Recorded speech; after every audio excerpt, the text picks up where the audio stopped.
Welcome to Saju Mathew Online Safety University.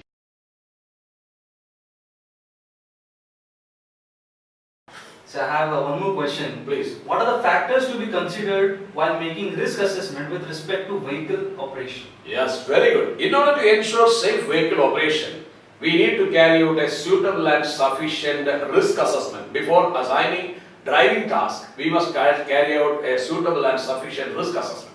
Now, what are the factors to be considered while carrying out a risk assessment with respect to vehicle operation? That's a question here. It was an asked question even in the higher level diploma question examinations also. See, while carrying out a risk assessment with respect to vehicle operation, you have to consider what type of vehicle you are using, whether you are using a light vehicle or a heavy vehicle, what type of vehicle we are using. What is the duration of operation? Are we going to use it from morning to evening? What is the duration of operation? What about the pedestrian movement during the time of your operation? Suppose, for example, in the factory opening hours, a lot of pedestrians will be coming in, a lot of light vehicle, two-wheelers, four-wheelers, and your luggage carrying vehicle also might be moving. So, you have to consider the timing of the vehicle, type of vehicle being used, the nature of the operation you have to consider, pedestrian movement characteristics you have to consider, condition of the traffic routes you have to consider. Whether the traffic routes, do you have a for one-way system or two-way system? Whether the traffic routes are well maintained or not, pedestrian routes are there or not, adequate separation between the pedestrian route and the traffic route is there or not, zebra lines for crossing zebra lines, it is there or not, the illumination level is adequate or not, what is the steepness, like a steep means how slope it is, what about the curve in a traffic route, clear, how well maintained it is, well maintained, whether edge protections are provided or not, as far as traffic route is concerned, adequate edge protection is provided or not. Whether in the T junctions, do you have convex mirror or not? Otherwise, there is a possibility of collision. So, how the traffic route, the condition of the traffic route you have to consider. First of all, while considering a risk assessment with respect to vehicle operation, type of vehicle, number of vehicle being used, the characteristics of the pedestrian movement, other vehicle movements you have to consider.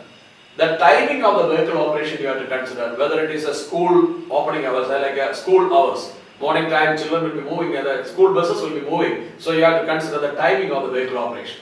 And the duration of the vehicle operation also you have to consider. The distance to be covered, how much distance the vehicle operation we have to cover, that also you have to consider. What are the communication facility available in the vehicle? Like for example, when you are going for long trips, there must be adequate communication arrangements to contact their parent office. So what type of communication arrangement they have in a vehicle, that also they have to consider.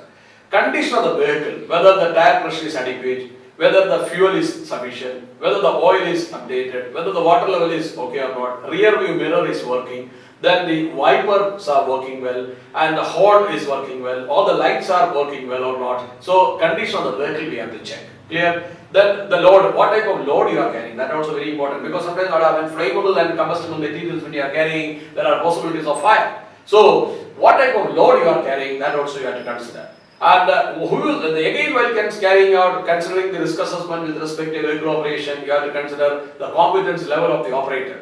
Whether he is competent enough to drive this vehicle, then his experience, whether he is physically fit, whether he is having any vision problem or something like that, what is his health condition, that also you have to consider. So while assigning a vehicle operation, a suitable and sufficient risk assessment need to be carried out. Is it clear?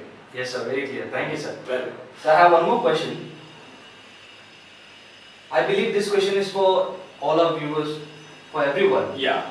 How to manage vehicle operation safely? Oh, it's a great task actually. How to manage vehicle operation safely?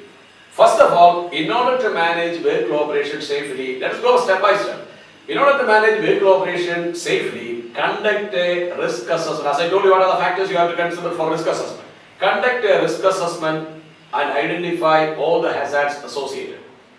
Vehicle operation to be carried out by competent and authorized people only. Licensed people only should be carried out. The vehicle operation should be carried out by licensed people only. So conduct a risk assessment and identify the hazards. Comply with the legal requirement with respect to vehicle operation, because every country has got certain traffic rules, traffic regulations are there. So you have to comply with those traffic regulations, speed limits, especially for speed limits. In the Middle East, some area you cannot cross more than 80 kilometers per hour. Within the workplace, you are permitted only 20 kilometers per hour. So, comply with the legal requirement with respect to vehicle operation. First of all, conduct a risk assessment and identify the hazards. comply with the legal requirement with respect to vehicle operation. Vehicle operation to be carried out by competent and authorized people only. Inspect the equipment, vehicle and equipment before use. Make sure that vehicle is in good condition. Defective equipment or defective vehicle should not be used, it should not be brought on the road. So make sure that the equipment is inspected and is fit for the use. The operator must be physically and mentally fit enough to operate the vehicle. Do not drive under the influence of drugs and alcohol. Avoid driving during night time. Especially in the bad weather, avoid driving during bad weather. If it is essential, highly essential, it's fine. But avoid using vehicle during the bad weather. Maintain the speed limit. Use seat belts while driving. Avoid using mobile phones. Do not use mobile phones while driving. Make sure that the rear view mirror, tire pressure, everything is intact and it's working well. Then ultimate care to be taken with respect to traffic routes. The traffic route should be well maintained. It must be free from obstruction. It must be protected from potholes, and all unprotected edges of the traffic route should be protected with either guardrail or edge protection. Otherwise people may fall. There must be a separation between pedestrian routes and vehicle routes. Adequate crossing points, zebra lines are to be provided for pedestrian crossing. The traffic route should be well illuminated. Avoid sharp bends and curves on traffic route. Avoid sharp bends and curves on traffic route. Provide convex mirror on T junction. You know what is T junction? In the T junction, provide convex mirror to increase the visibility.